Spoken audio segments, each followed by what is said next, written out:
ಆಕಾಶವಾಣಿ ಪ್ರದೇಶ ಸಮಾಚಾರ ಓದುತ್ತಿರುವವರು ಹರ್ಷವರ್ಧನ್ ಶೀಲ್ವಂತ್. ಮುಖ್ಯಾಂಶಗಳು. ಮಿಷನ್ ಅಮೃತ ಸರೋವರ ರಾಜ್ಯದಲ್ಲಿ 4056 ಜಲಮೂಲ ಪುನರುಜ್ಜೀವನ ಯೋಜನೆಗಳು ಪೂರ್ಣ.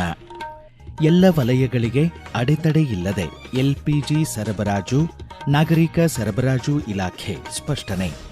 ಇಂದು ಭಗವಾನ್ ಶ್ರೀ ಮಹಾವೀರರ ಜಯಂತ್ಯುತ್ಸವ, ಗಣ್ಯರ ಶುಭಾಶಯ. ರಾಷ್ಟ್ರೀಯ ಸಬ್ ಜೂನಿಯರ್ ಮಹಿಳಾ ಹಾಕಿ ಪಂದ್ಯಾವಳಿ ರಾಜ್ಯ ತಂಡಕ್ಕೆ ಕೊಡಗಿನ 3 ಆಯ್ಕೆ. ಈಗ ವಾರ್ತೆಗಳ ವಿವರ. ಕೇಂದ್ರ ಪುರಸ್ಕೃತ ಅಮೃತ್ ಸರೋವರ ಮಿಷನ್ ಯೋಜನೆ ಅಡಿ ಕರ್ನಾಟಕದಲ್ಲಿ ಕಳೆದ 2025 ಜುಲೈ ಅಂತ್ಯಕ್ಕೆ ಜಲಮೂಲ ಪುನರುಜ್ಜೀವನದ 4056 ಯೋಜನೆಗಳು ಯಶಸ್ವಿಯಾಗಿ ಪೂರ್ಣಗೊಂಡಿವೆ. ಪ್ರಧಾನಮಂತ್ರಿ ನರೇಂದ್ರ ಮೋದಿ ಅವರು ಆಕಾಶವಾಣಿಯ ಮನ್ ಕಿ ಬಾತ್ನ 132ನೇ ಆವೃತ್ತಿಯಲ್ಲಿ ಮಿಷನ್ ಅಮೃತ ಸರೋವರ ಯೋಜನೆ ಕುರಿತು ವಿಶೇಷವಾಗಿ ಉಲ್ಲೇಖಿಸಿದರು. ಸಮುದಾಯದ ಸಹಭಾಗಿತ್ವವನ್ನು ಶ್ಲಾಘಿಸಿದರು. मेरे प्यारे देशवासियों, देश के कई हिस्सों में गर्मियों की शुरुआत हो चुकी है, यानी ये समय जल संरक्षण के अपने संकल्प को फिर से दोहराने का है. पिछले 11 वर्षों में जल संचय अभियान ने लोगों को बहुत जागरूक बनाया है. इस अभियान के तहत देश भर में करीब 50 lakh artificial water harvesting structure बनाए गए हैं. मुझे देखकर अच्छा लगता है कि अब जल संकट से निपटने के लिए गांव-गांव में सामुदायिक स्तर पर प्रयास होने लगे हैं. कहीं पुराने तालाबों की सफाई हो रही है, कहीं बरसात के जल को सहेजने के लिए प्रयास किया जा रहा है. अमृत सरोवर अभियान के तहत भी देश भर में करीब 70,000 अमृत सरोवर बनाए गए हैं. बारिश का मौसम आने से पहले इन सरोवरों की साफ सफाई भी शुरू हो गई है.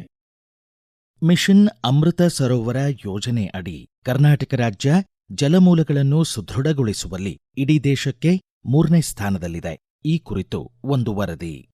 ಈ ಮೊದಲು ಜಾರಿಯಲ್ಲಿದ್ದ ಮಹಾತ್ಮ ಗಾಂಧಿ ರಾಷ್ಟ್ರೀಯ ಗ್ರಾಮೀಣ ಉದ್ಯೋಗ ಖಾತ್ರಿ ಯೋಜನೆ, ಪ್ರಸ್ತುತ ಕೇಂದ್ರ ಸರ್ಕಾರ ಜಾರಿಗೊಳಿಸಿದ Viksit Bharat 2047 guarantee for Rozgar and Ajeevika mission Gramin G Ramji ಯೋಜನೆಯಡಿ ಪ್ರಧಾನಮಂತ್ರಿ ನರೇಂದ್ರ ಮೋದಿ ಅವರ ಮಹತ್ವಾಕಾಂಕ್ಷೆಯ ಮಿಷನ್ ಅಮೃತ್ ಸರೋವರ ಯೋಜನೆಯಡಿ ದೇಶಾದ್ಯಂತ ಅಂತರ್ಜಲ ಮಟ್ಟ ಸುಧಾರಣೆ, ಸ್ಥಳೀಯ ಪರಿಸರ ವ್ಯವಸ್ಥೆಯ ಬಲವರ್ಧನೆ, ಹೂಳು ನಿರ್ಮೂಲನೆ ಹಾಗೂ ಗಿಡಗಳನ್ನು ನೆಟ್ಟು ಪೋಷಿಸಲಾಗುತ್ತಿದೆ. 2025 ಏಪ್ರಿಲ್ 17ಕ್ಕೆ ಬೆಳಗಾವಿ ಜಿಲ್ಲೆಯಲ್ಲಿ 228, ಹಾಸನ 209, ಕೋಲಾರ 198, ರಾಮನಗರ 195 ಹಾಗೂ ಶಿವಮೊಗ್ಗ ಜಿಲ್ಲೆಯಲ್ಲಿ 184 ಕೆರೆಗಳನ್ನು ಅಮೃತ್ ಸರೋವರ ಯೋಜನೆಯಡಿ ಪುನರುಜ್ಜೀವಿತಗೊಳಿಸಲಾಗಿದೆ.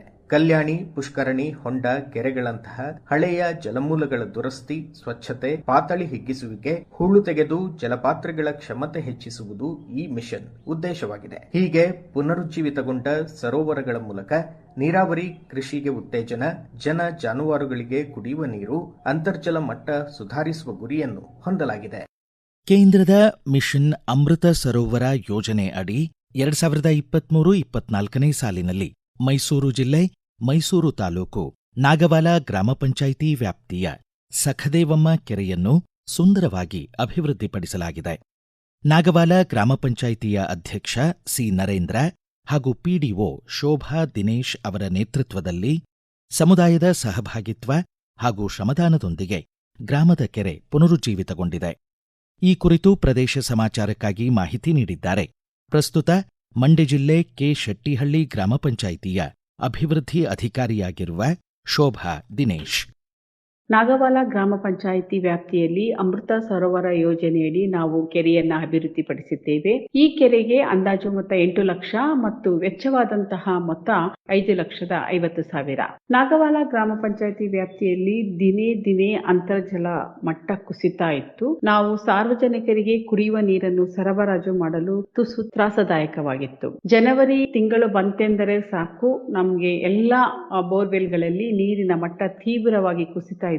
ಸಾರ್ವಜನಿಕರಿಗೆ ನೀರು ಕೊಡಲು ನಾವು ಸಾಕಷ್ಟು ಶ್ರಮವನ್ನ ವಹಿಸಬೇಕಾಗ್ತದೆ. ಆಗ್ತಿತ್ತು. ಆದ್ರೆ ಯಾವಾಗ ನಾವು ಅಮೃತ ಯೋಜನೆಯಡಿ ಕೆರೆಯನ್ನು ಅಭಿವೃದ್ಧಿ ಪಡಿಸಿದೀವೋ ನಂತರದ ದಿನಗಳಲ್ಲಿ ನಾವು ಒಂದು ಗುರುತರವಾದ ಬದಲಾವಣೆಯನ್ನ ಕಂಡೆವು. ಅದೇನಂದ್ರೆ ಅಂತರ್ಜಲ ಮಟ್ಟ ತನ್ನಂತಾನಾಗಿ ಏರಿಕೆಯಾಗತೊಡಗಿತ್ತು.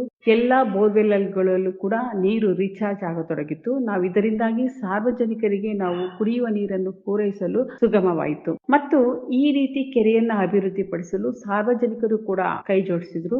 ನಾವು ಸಮುದಾಯ ಸಹಭಾಗಿತ್ವದ ಅಡಿಯಲ್ಲಿ ಈ ಕಾರ್ಯಕ್ರಮವನ್ನು ಯಶಸ್ವಿಗೊಳಿಸಿದ್ದೇವೆ. ಸುತ್ತಮುತ್ತಲಿನ ರೈತರಿಗೆ ಮತ್ತು ಸಾರ್ವಜನಿಕರಿಗೆ ಇದರಿಂದಾಗಿ ತುಂಬಾ ಉಪಯೋಗ ಆಗಿದೆ. ಈಗ ಪ್ರಕಟಣೆ, ನಂತರ ಪ್ರದೇಶ ಸಮಾಚಾರ ಮುಂದುವರಿಯುವುದು.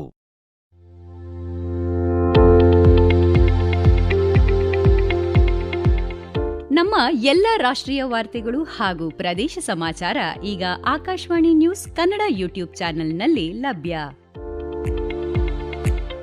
ನಮ್ಮ ಎಕ್ಸ್ ಖಾತೆ ಮತ್ತು ಇನ್ಸ್ಟಾಗ್ರಾಂ ಖಾತೆ ಆಕಾಶವಾಣಿ ನ್ಯೂಸ್ ಕನ್ನಡ. ಹೆಚ್ಚಿನ ಮಾಹಿತಿಗಾಗಿ ನಮ್ಮ ಫೇಸ್ಬುಕ್ ಖಾತೆ ಆಕಾಶವಾಣಿ ವಾರ್ತೆ ಕನ್ನಡವನ್ನು ಅನುಸರಿಸಿ. ಮಾಹಿತಿಗಳ ಹೂರಣ, ವಾರದ ಕಾರ್ಯಕ್ರಮ, ಪ್ರಚಲಿತ ವಿದ್ಯಮಾನ ಪ್ರತಿ ಬುಧವಾರ ರಾತ್ರಿ 9:15 ಪ್ರದೇಶ ಸಮಾಚಾರ ಕೇಳುತ್ತಿದ್ದೀರಿ. ಎಲ್ಲ ವಲಯಗಳಿಗೆ ಯಾವುದೇ ಅಡೆತಡೆ ಇಲ್ಲದೆ ಎಲ್ಪಿಜಿ ಸಿಲಿಂಡರ್ ಸರಬರಾಜು ಮಾಡಲಾಗುತ್ತಿದೆ ಎಂದು ಆಹಾರ, ನಾಗರಿಕ ಸರಬರಾಜು ಮತ್ತು ಗ್ರಾಹಕರ ವ್ಯವಹಾರಗಳ ಇಲಾಖೆ ತಿಳಿಸಿದೆ. ರಾಜ್ಯಾದ್ಯಂತ ಪ್ರತಿದಿನ 4 ಲಕ್ಷ ಗೃಹ ಬಳಕೆ ಹಾಗೂ 18,000 ವಾಣಿಜ್ಯ ಬಳಕೆ ಸಿಲಿಂಡರ್ಗಳನ್ನು ಪೂರೈಕೆ ಮಾಡಲಾಗುತ್ತಿದೆ. ರಾಜ್ಯಾದ್ಯಂತ ಒಟ್ಟು 72 ಆಟೋ ಎಲ್ಪಿಜಿ ಡಿಸ್ಪೆನ್ಸಿಂಗ್ ಸ್ಟೇಷನ್ಗಳು ಕಾರ್ಯನಿರ್ವಹಿಸುತ್ತಿದ್ದು, ಬೆಂಗಳೂರು ನಗರವೊಂದರಲ್ಲೇ 31 ಕೇಂದ್ರಗಳು ಲಭ್ಯವಿವೆ. ವಿಶೇಷವಾಗಿ ಆಟೋ ಎಲ್ಪಿಜಿಗೆ ಯಾವುದೇ ಕೊರತೆಯಿಲ್ಲ ಎಂದು ಪ್ರಕಟಣೆ ಸ್ಪಷ್ಟಪಡಿಸಿದೆ. ಇಂದು ಜೈನ ಧರ್ಮದ 24ನೇ ಹಾಗೂ ಕೊನೆಯ ತೀರ್ಥಂಕರ ಭಗವಾನ್ ಶ್ರೀ ಮಹಾವೀರರ ಜಯಂತ್ಯುತ್ಸವ. ಚೈತ್ರಮಾಸ ಶುಕ್ಲ ಪಕ್ಷದ 13ನೇ ದಿನದಂದು ನಾಡಿನಾದ್ಯಂತ ಶ್ರದ್ಧಾಭಕ್ತಿಯಿಂದ ಶ್ರೀ ಮಹಾವೀರ ಜಯಂತಿ ಆಚರಿಸಲಾಗುತ್ತಿದೆ. ಭಗವಾನ್ ಮಹಾವೀರರು ಜೈನ ಧರ್ಮದ ಮೂಲ ಪಂಚಶೀಲ ತತ್ವಗಳಾದ ಅಹಿಂಸೆ, ಸತ್ಯ, ಅಸ್ತೇಯ, ಬ್ರಹ್ಮಚರ್ಯ ಹಾಗೂ ಅಪರಿಗ್ರಹವನ್ನು ಬೋಧಿಸಿದರು. ಇಂದು ನಾಡಿನಾದ್ಯಂತ ಜಿನಮಂದಿರ ಹಾಗೂ ಬಸದಿಗಳನ್ನು ವಿಶೇಷವಾಗಿ ಅಲಂಕರಿಸಿ ಮಹಾವೀರರ ವಿಗ್ರಹಕ್ಕೆ ಪಂಚಾಮೃತ ಅಭಿಷೇಕ ಮಾಡಲಾಗುತ್ತದೆ. ಶಾಂತಿ ಮೆರವಣಿಗೆಗಳು ಮತ್ತು ಧಾರ್ಮಿಕ ಸಭೆಗಳು ಆಯೋಜಿತವಾಗಿವೆ.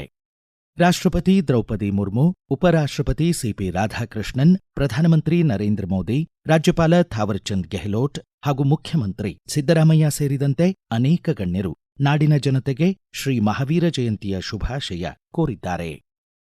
ಸಬ್ ಜೂನಿಯರ್ ಹಾಕಿ ರಾಜ್ಯ ತಂಡಕ್ಕೆ ಮಡಿಕೇರಿಯ ಕೊಡಗು ವಿದ್ಯಾಲಯದ 10ನೇ ತರಗತಿಯ 3 ವಿದ್ಯಾರ್ಥಿನಿಯರು ಆಯ್ಕೆಯಾಗಿದ್ದಾರೆ.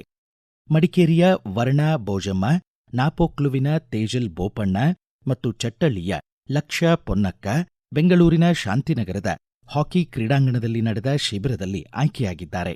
ನಾಡಿದ್ದು ಏಪ್ರಿಲ್ 1ರಿಂದ 6ನೇ ತಾರೀಖಿನವರೆಗೆ ರಾಂಚಿಯಲ್ಲಿ ನಡೆಯಲಿರುವ ಸಬ್ ಜೂನಿಯರ್ ರಾಷ್ಟ್ರೀಯ ಹಾಕಿ ಪಂದ್ಯಾವಳಿಯಲ್ಲಿ ಕರ್ನಾಟಕ ತಂಡವನ್ನು ಕೊಡಗಿನ ಕುವರಿಯರು ಪ್ರತಿನಿಧಿಸಲಿದ್ದಾರೆ. ಮಂಡ್ಯದ ರಿಪಬ್ಲಿಕ್ ಎಜುಕೇಷನ್ ಟ್ರಸ್ಟ್ ಶಾಲೆಯ ವಿದ್ಯಾರ್ಥಿಗಳಾದ ಆರ್ ವಿಸ್ಮಯ, ಆರ್ ನಿಶ್ಚಯ, ಸಾನ್ವಿ ಶ್ರೀಧರ್, ಸಿರಿಲಕ್ಷ್ಮಿ, ಹಿತೇಶ್ ಸಿಂಗ್, ಪರಿಣಿತ್ ಜೇಗೌಡ, ಮನ್ವಿತ್ ರಾಜ್ ದತ್ತಾತ್ರೇಯ ಹಾಗೂ ಎಂಎ ದುಷ್ಯಂತ್ ಜಪಾನ್ ದೇಶದಲ್ಲಿ ಆಯೋಜಿತ ಹೈಗೋ ಇಂಟರ್ನ್ಯಾಷನಲ್ ಅಸೋಸಿಯೇಷನ್ ಕೋಬ್ ವಿದ್ಯಾರ್ಥಿ ವಿನಿಮಯ ಕಾರ್ಯಕ್ರಮದಡಿ 10 ದಿನಗಳ ವಿಜ್ಞಾನ ಶಿಬಿರದಲ್ಲಿ ಭಾಗವಹಿಸಲಿದ್ದಾರೆ. ಜಿಲ್ಲಾಧಿಕಾರಿ ಕುಮಾರ್ ಒಟ್ಟು 8 ಜನ ವಿದ್ಯಾರ್ಥಿಗಳಿಗೆ ಶುಭ ಹಾರೈಸಿ ಬೀಳ್ಕೊಟ್ಟರು. ಸಂಕ್ಷಿಪ್ತ ಸುದ್ದಿಗಳು. ರಾಜ್ಯ ರಸ್ತೆ ಸಾರಿಗೆ ನಿಗಮ ಕೆಎಸ್ಆರ್ಟಿಸಿ ಪಾರದರ್ಶಕ ನೇಮಕಾತಿ ಮತ್ತು ಪರಿಣಾಮಕಾರಿ ತರಬೇತಿ ಕಾರ್ಯಕ್ರಮಕ್ಕಾಗಿ ಸ್ಕಾಚ್ ರಾಷ್ಟ್ರೀಯ ಪ್ರಶಸ್ತಿ 2026 ಮುಡಿಗೇರಿಸಿಕೊಂಡಿದೆ. ಉತ್ತರ ಕನ್ನಡ ಜಿಲ್ಲೆ ಸರಕೊಳಿಯಿಂದ ಉಂಚಳ್ಳಿ ಜಲಪಾತದವರೆಗೆ ಅಘನಾಶಿನಿ ನದಿ ಕಣಿವೆಯ ಅಪ್ಪೇಮಿಡಿ ವೃಕ್ಷ ವೈವಿಧ್ಯ ಸಮೀಕ್ಷೆ ಹಾಗೂ ದಾಖಲಾತಿಯ 3 ದಿನಗಳ ಪಾದಯಾತ್ರೆ ಇಂದು ಬೆಳಗ್ಗೆ 8 ಗಂಟೆಗೆ ಆರಂಭವಾಗಲಿದೆ.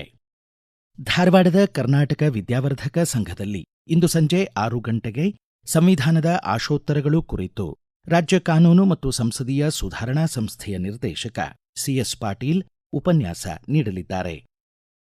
ಕೊನೆಯಲ್ಲಿ ಮತ್ತೊಮ್ಮೆ ಮುಖ್ಯಾಂಶಗಳು. ಮಿಷನ್ ಅಮೃತ ಸರೋವರ ರಾಜ್ಯದಲ್ಲಿ 4056 ಜಲಮೂಲ ಪುನರುಜ್ಜೀವನ ಯೋಜನೆಗಳು ಪೂರ್ಣ. ಎಲ್ಲ ವಲಯಗಳಿಗೆ ಅಡೆತಡೆ ಇಲ್ಲದೆ ಎಲ್ಪಿಜಿ ಸರಬರಾಜು, ನಾಗರಿಕ ಸರಬರಾಜು ಇಲಾಖೆ ಸ್ಪಷ್ಟನೆ. ಇಂದು ಭಗವಾನ್ ಶ್ರೀ ಮಹಾವೀರರ ಜಯಂತ್ಯುತ್ಸವ, ಗಣ್ಯರ ಶುಭಾಶಯ. ರಾಷ್ಟ್ರೀಯ ಸಬ್ ಜೂನಿಯರ್ ಮಹಿಳಾ ಹಾಕಿ ಪಂದ್ಯಾವಳಿ ರಾಜ್ಯ ತಂಡಕ್ಕೆ ಕೊಡಗಿನ 3 ಆಯ್ಕೆ. ಇಲ್ಲಿಗೆ ಪ್ರದೇಶ ಸಮಾಚಾರ ಮುಕ್ತಾಯವಾಯಿತು. ನಮ್ಮ ಮುಂದಿನ ರಾಷ್ಟ್ರೀಯ ವಾರ್ತಾ ಪ್ರಸಾರ ಈ ಬೆಳಗ್ಗೆ 7:35